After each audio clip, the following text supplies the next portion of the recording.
사순절도 거의 지나고 다음 주일이면 종려주일, 이제 고난주간을 맞게 되겠습니다. 오늘 이 사순절 5번째 주일입니다. 예수를 바라보는 세 종류의 모습들이라는 제목으로 함께 은혜 나누기를 원합니다. 예수님께서 이 땅에 하나님의 아들로서 메시아로 이 땅에 오셔서 하나님의 일, 구원의 일, 이 공적인 삶을 사신 것은 3년, 또 학자에 따라서 길어도 3년 반을 넘지가 않습니다. 그러나 당시 이스라엘 백성들은 오랜 그 외세의 침략에 시달리고 있었기 때문에 이 다윗과 같은 그런 능력 있는 구원자, 메시아를 기다리는 그 대망 사상, 이 메시아 대망 사상이라고 하는데요. 그것이 아주 모든 백성들 가운데 팽배하게 있었기 때문에 예수님께서 어떤 선지자나 또 율법 교사들보다도 권위 있게, 권세 있게 말씀을 가르치고 또 귀신을 쫓고 각색 병자들을 고치자 12명의 제자들 외에도 수많은 사람들이 이제 점점 무리가 커지면서 주님을 따르게 됩니다.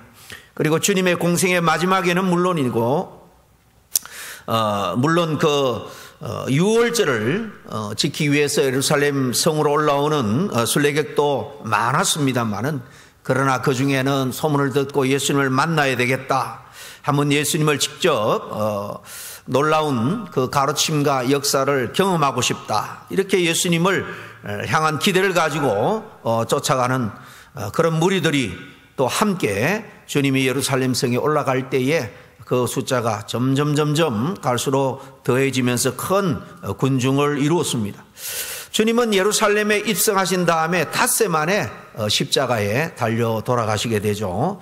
그 십자가 주변에는 수많은 군중들이 몰려있는 모습을 우리는 성경을 통해서 잘 확인할 수 있습니다. 오늘은 이 십자가 사건을 전후로 해서 주님을 따랐던 이 많은 군중들을 통해서 주님을 바라보는 여러분이 특별히 세 종류의 모습을 함께 찾아보고, 그들 각각 다른 모습들을 통해서 성경이 우리에게 주는 메시지, 교훈이 뭔지를 함께 이 시간 듣기를 원합니다. 예수님을 따랐던 이 수많은 군중들의 첫 번째 모습은 십자가 사명을 이제 감당하기 위해서 예루살렘으로 올라가실 때 예수님을 아주 격정적으로 격하게 환영했던 무리들의 모습입니다. 유월절 직전에 유월절을 지키려고 예루살렘으로 올라가시는 것처럼 보이는데요, 이날은 바로 안식, 토요일이 안식이죠. 그 다음 날, 바로 오늘날로 말하면 주일입니다. 이 일요일 날로 바로 그날 예루살렘의 입상 장면은 사복음서에 다 기록하고 있지만은 마태복음 21장에 가보면 상세하게 기록되어 있습니다.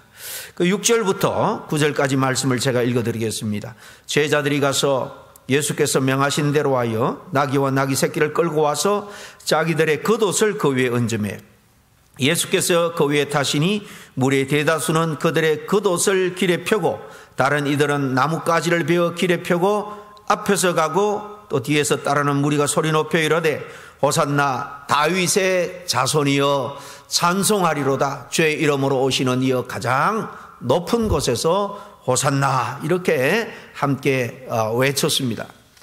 이날을 우리는 주님이 마지막 십자가를 지기 위해서 예루살렘에 올라가신 일, 오늘 들은 대로 많은 사람들이 주변에 종려나무 가지를 꺾어서 환영하며 흔들었기 때문에 우리는 종려주일이라고 말합니다. 바로 다음 주일이 이제 종려주일이 됩니다. 예수님이 겉으로는, 이 표면상으로는 유월절을 지키기 위해서 제자들과 함께 예루살렘으로 올라가신 것처럼 보입니다. 그러나 이때 많은 무리들이 이렇게 예루살렘으로 올라가시는 우리 주님을 환영하기 위해서 바로 이렇게 입성하는 그 길에 그들의 겉옷을 펴기도 하고, 이렇게 주변에 종려나무 가지들을 베어다가 또 길에 펴면서 따르는 무리들이 앞에서도 뒤에서도 함께 하면서 큰 소리로 찬양합니다. 그들의 고백이 담긴 찬양이죠. 호산나 다윗의 자손이여 속히 우리를 구원해 달라, 그 말입니다. 호산나는 구약의 여호수아 또 호세아 선지자, 예수님의 이름도 예수, 이게 히브리어로 하면 바로 이 같은 말에서 온 거예요. 다 이 구원하다라는 뜻이 있습니다. 호산나 찬송한 것은 지금 속히 우리를 구원해 주소서, 이렇게 기대하며 찬양한 것입니다. 근데 우리가 이 마태복음의 기사를 세밀하게 관찰을 해보면은 겉옷을 먼저 펴기 시작한 사람이 예수님의 제자들이라는 사실을 알 수가 있습니다. 거기 6절에 제자들이 가서 예수의 명하신 대로 하여 나귀 새끼를 끌고 와서 자기의 겉옷을 그 위에 얹음에 예수께서 그 위에 타시니 그랬습니다.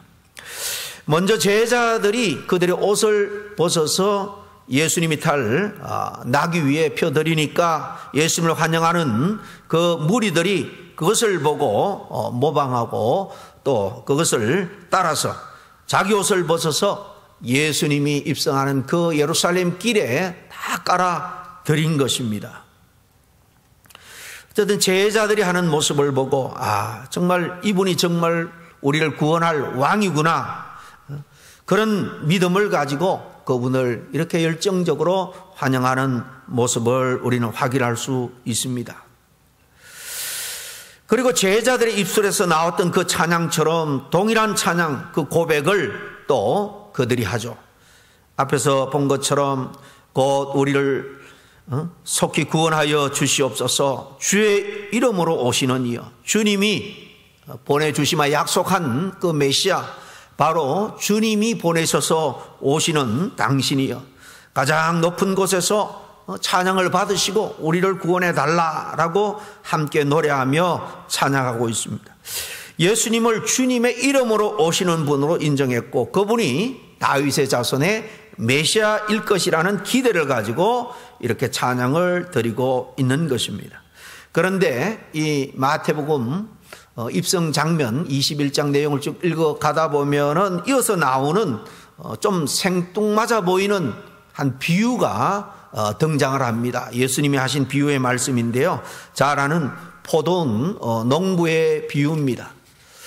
한 주인이 포도원을 가지고 있었는데 멀리 가족들과 장기간 출타하면서 지역 동네 농부들에게 새로 그렇게 주고 떠납니다. 이제 추수할 때가 되어서 좀 새를 받아오라고 종들을 보내는데 한 번도 아니고 두 번째도 이 종들을 다 잡아 때리고 심지어 죽이기까지 합니다. 주인이 직접 올 수가 없는 형편이었는지 자기 아들을 보냅니다. 내 아들은 차마 그들이 그렇게 못하고 공경하겠지, 새를 주겠지라고 보냈는데 이 농부들이 이 아들은 주인의 상속자니까 이 아들만 제하면 이게 우리 것이 될 것이다, 그러고는 아들까지 죽여버립니다. 그러면은 포도원 주인이 올 때에 이 악한 자들을 어떻게 하겠느냐, 다 진멸하고 포도원은 다른 농부들에게 새로 주지 않겠느냐, 그렇게 결론을 맺습니다.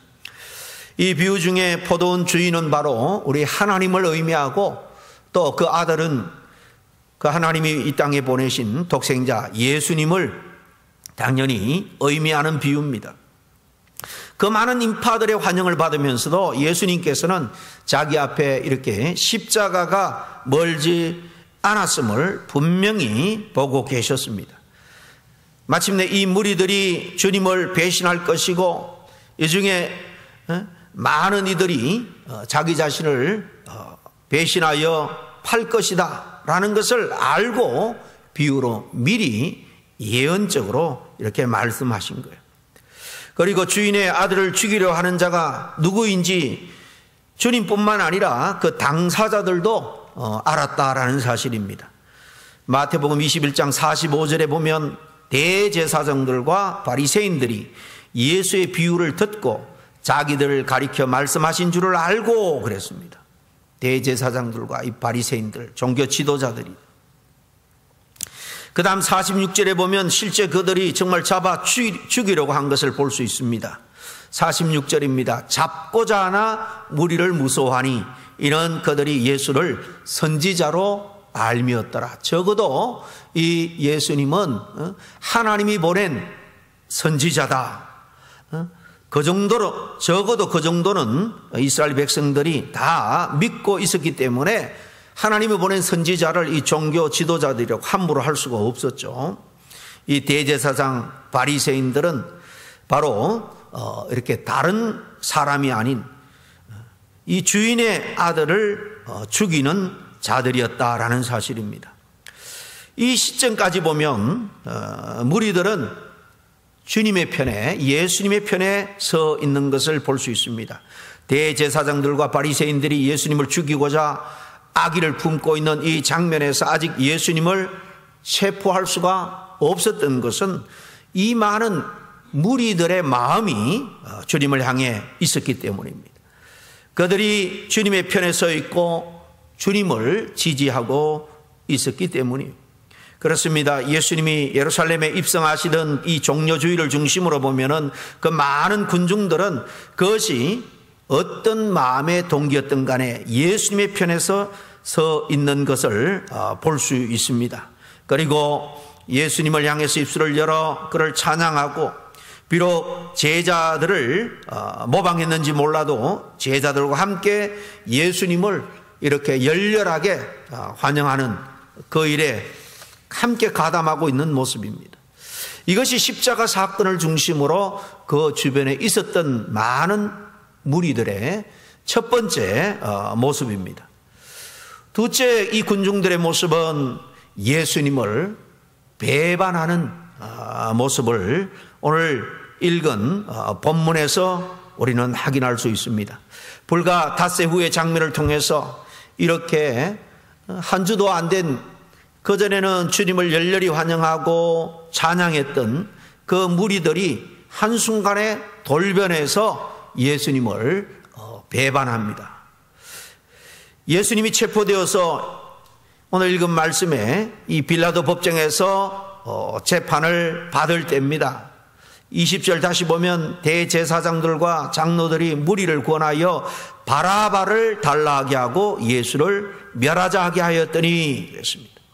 이 말씀에 보면 대제사장, 장로들, 종교 지도자들이 무리를 이렇게 충동하고 있는 것을 볼 수가 있습니다.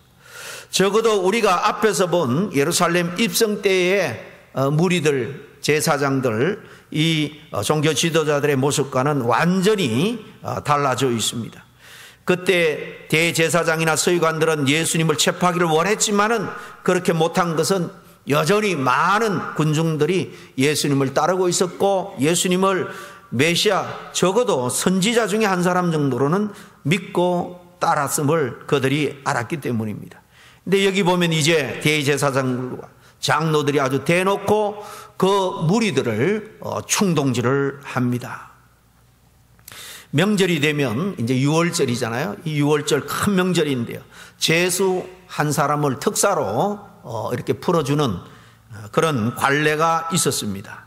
마침 아주 악독한 이 강도 바라바라는 인물이 있는데 빌라도가 아무리 예수님을 봐도 십자가에 처형할 정도의 죄인은 아닌 것 같아요. 그래서 아무리 많은 군중들이 예수를 십자가에 달아 죽이라, 사형에 처해라 할지라도 일말의 양심이 있었는지 이 악한 강도 바라바를 예수님과 붙여서 둘 중에 누구를 놓아줄까? 그러면 당연히 예수님을 놓아주세요. 그럴 줄 아는 거죠. 그런데 이 많은 군중들이 한순간에 돌변하여서 악한 강도 바라바가 아니라 예수를 십자가에 못 박으라 라고 소리를 칩니다. 이 군중들의 정말 어리석은 모습들을 우리는 여기서 볼 수 있습니다. 이 장면은 마가복음 15장에 좀 더 소상하게 기록하고 있는데 빌라도가 묻죠.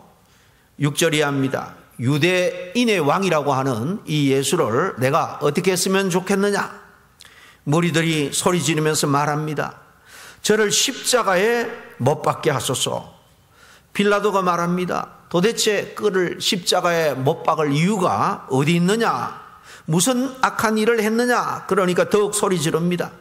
소리 질러 십자가에 못 박으라는 거예요.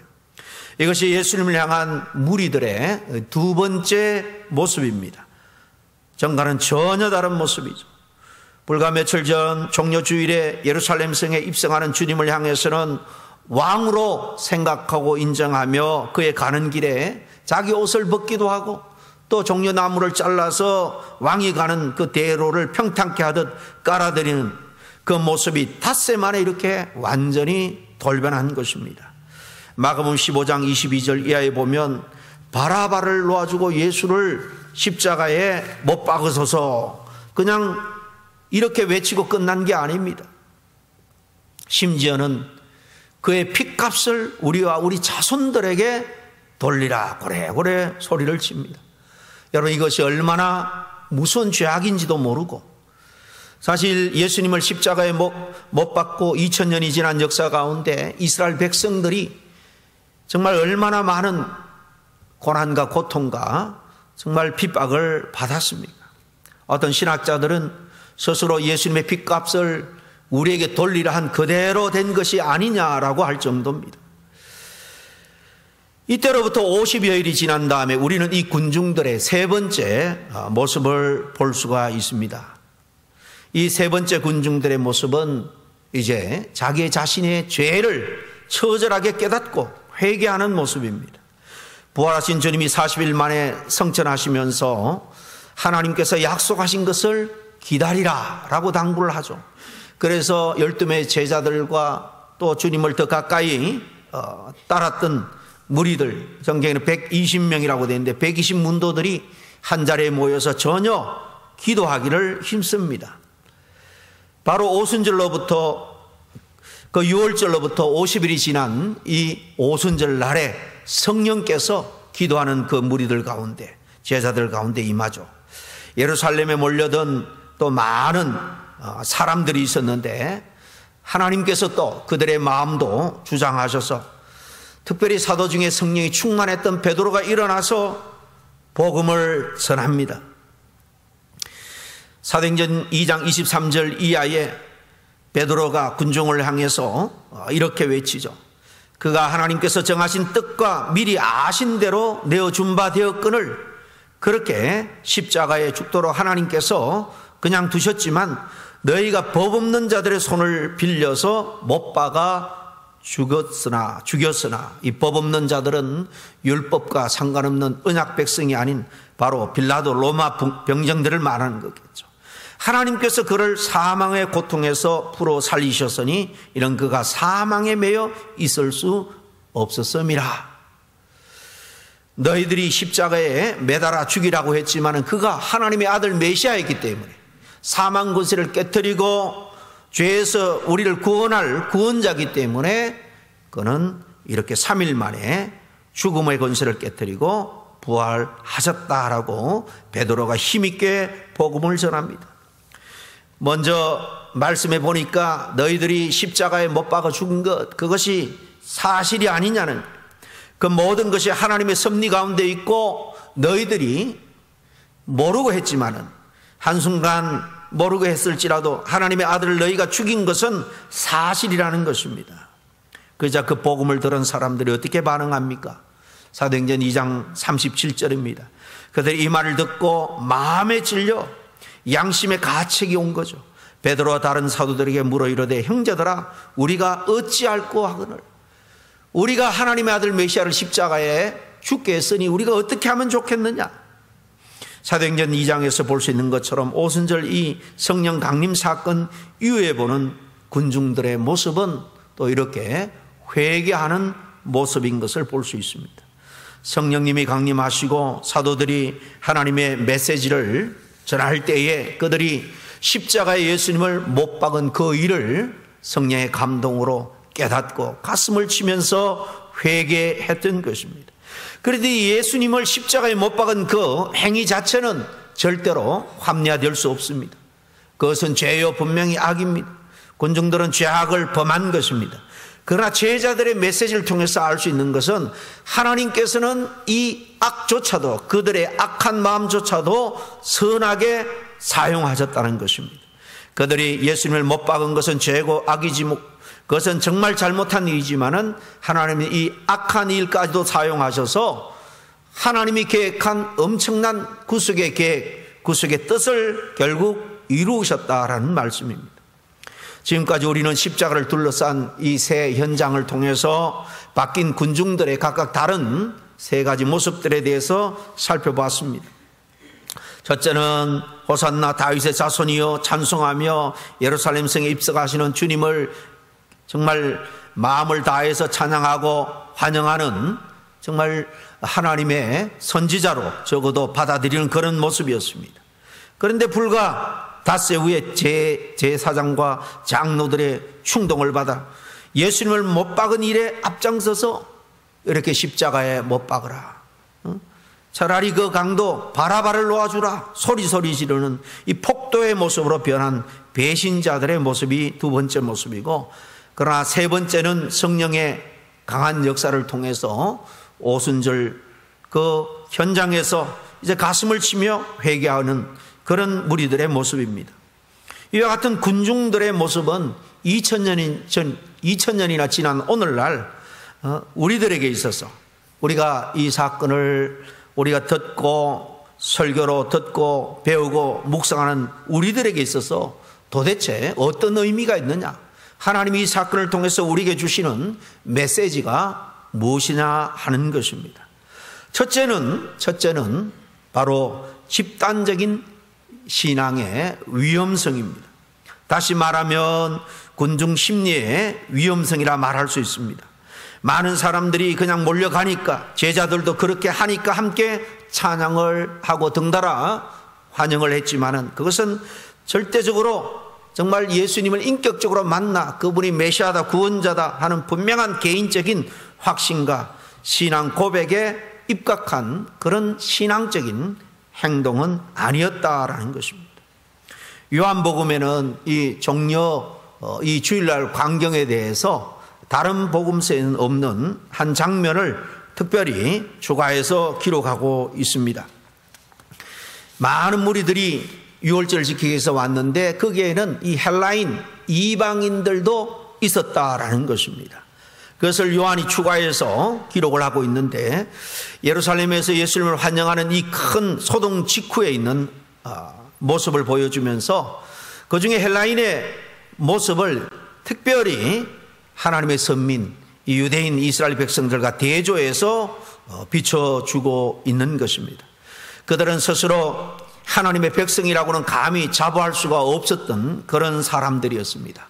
그러나 지난 3년 반 동안 예수님이 행한 놀라운 일, 그의 가르침이 어떤 능력 있는 그런 가르침이었나 하는 것을 들었을 겁니다. 그래서 그들이 정말 이스라엘이 믿는 여호와 하나님, 그가 보낸 독생자 예수에 대한 관심이 커졌습니다. 아니 어느 정도 예수님에 대한 믿음도 생기기 시작했는지도 모르겠습니다. 그러니 그 먼 길을 함께 순례와서 특별히 예수님의 갈릴리 출신의 제자 빌립에게 부탁합니다. 우리가 그 예수님을 좀 따로 만나게 해달라는 것입니다. 요한복음 12장 21절에 저희가 가로되 선생이여, 이 빌립에게 말하는 겁니다. 우리가 예수를 배우고자 하나이다. 그러니 좀 만나게 해달라는 거죠. 이때는 군중 심리의 뜨거운 그 열기가 어느 정도 사그라진 뒤였을 겁니다.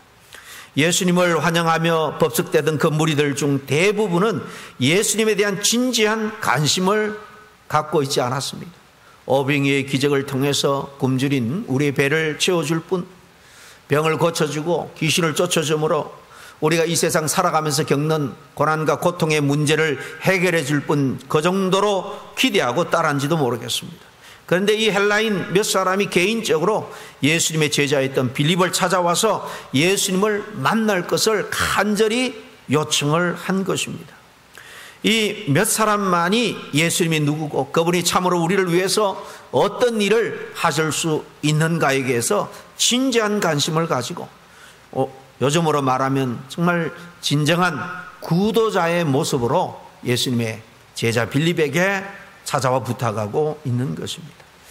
개인적인 고민과 추구를 통해서 개인적인 확신에 도달하지 못한 신앙은 결국은 많은 사람들이 교회 가니까 그냥 따라가고 군중 심리로 그냥 휩쓸려 신앙생활하면 힘들고 어려운 시련과 역경이 오면 금방 돌변하는 이 두 번째 무리들의 모습 동일할 수밖에 없습니다.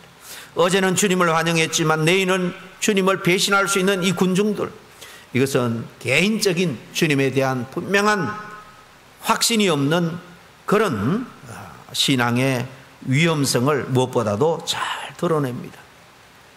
혹 우리들 가운데 아직도 예수님께서 하나님께서 보내신 메시아로서 우리의 죄 아니 나의 죄를 위해서 2000년 전에 십자가에 달려 돌아가셨다.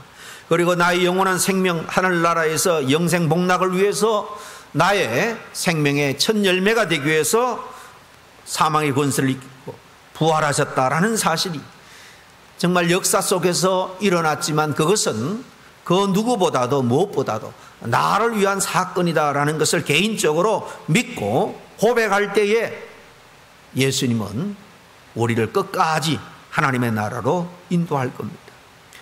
여러분, 엘리야가 바알 선지자들과 영적으로 이 갈멜산에서 대결한 장면을 여러분이 잘 알 겁니다.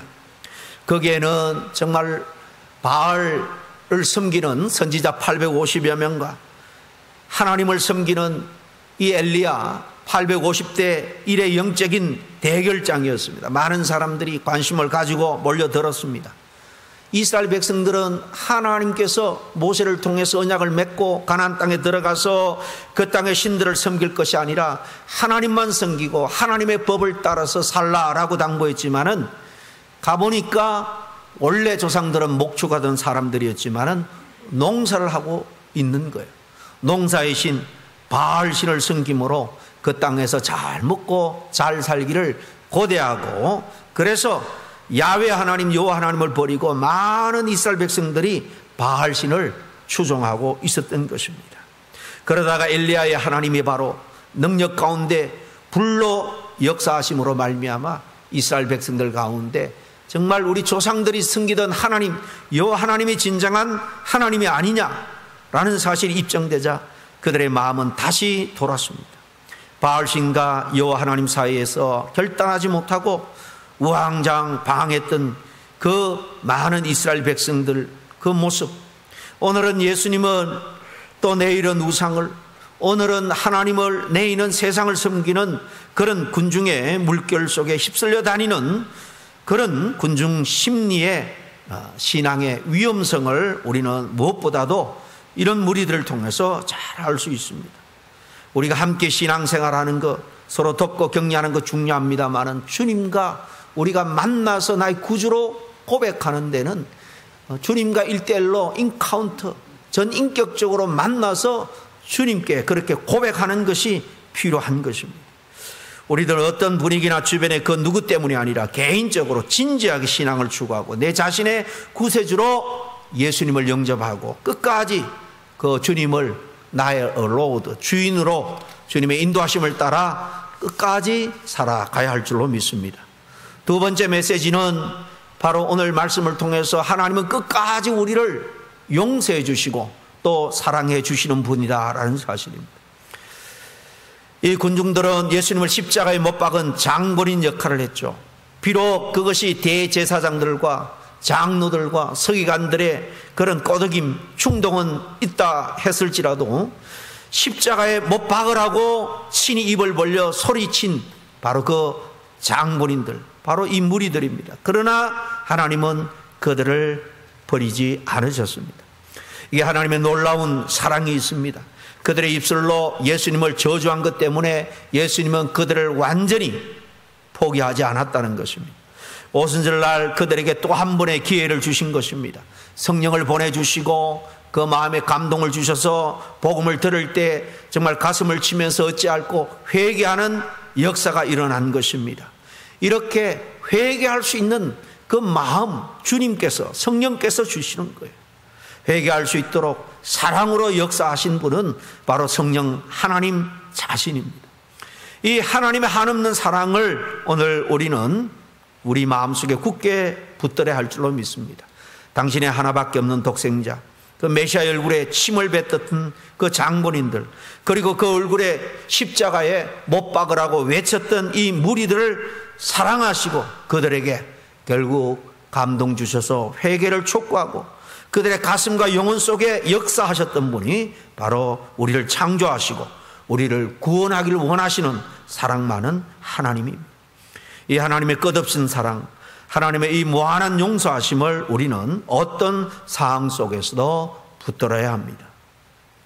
그리고 예수님을 십자가에 못 박으라고 외쳤던 이 무리 중에 바로 여러분과 제가 함께 있었다라는 사실을 우리는 놓쳐서는 안 됩니다.